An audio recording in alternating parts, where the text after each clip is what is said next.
To an unexpected reversal by prosecutors in the murder case against Casey Anthony. They will now seek the death penalty against the 23-year-old mother accused of killing her daughter, Kaylee. NBC's Michelle Kaczynski is in Orlando with more. Michelle, good morning.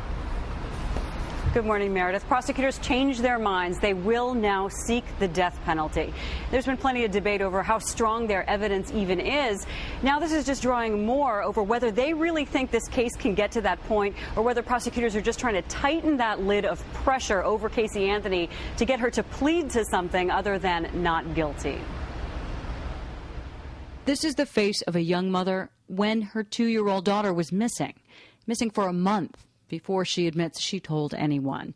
A young mother prosecutors now suddenly say they want to put to death if she's convicted of murdering her child, Kaylee. It's a stunning development coming this late in the case, but according to the prosecutor's view of the evidence, this is a murder of a child. It was especially cruel and incredibly cold-blooded. Back in December, prosecutors said they would not take this path.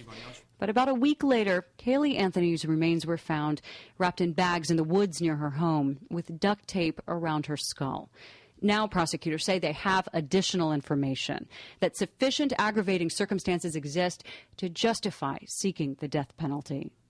Everybody is looking for her. Are we going to be able to find her, do you think? I hope we can, Mom.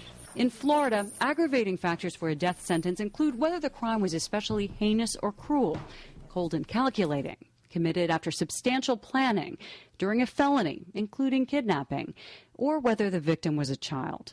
Juries, though, generally don't like to sentence a woman to death. Some experts wonder if this is a strategic move for prosecutors. The prosecution is dealing itself at least two cards to make its position stronger. First, they've now got excruciating pressure on Casey Anthony to make a plea deal. Second, by asking for the death penalty, they exclude jurors who are death penalty opponents, meaning a jury panel that may be more likely to convict. Casey's attorney says this is not a death penalty case. We will do whatever is necessary to defend Casey Anthony from the state trying to take her life. What prosecutors haven't hinted at is motive. Why would a young mother kill her child? They need to convince a jury that Casey did before this can become a matter of her life or death. Now, her attorney isn't yet qualified to try a capital case in the state, so he'll now have to be co-counsel with someone who is. He thinks that this move is also going to delay this case even further, possibly another year. Meredith. All right, Michelle Kaczynski, thank you very much.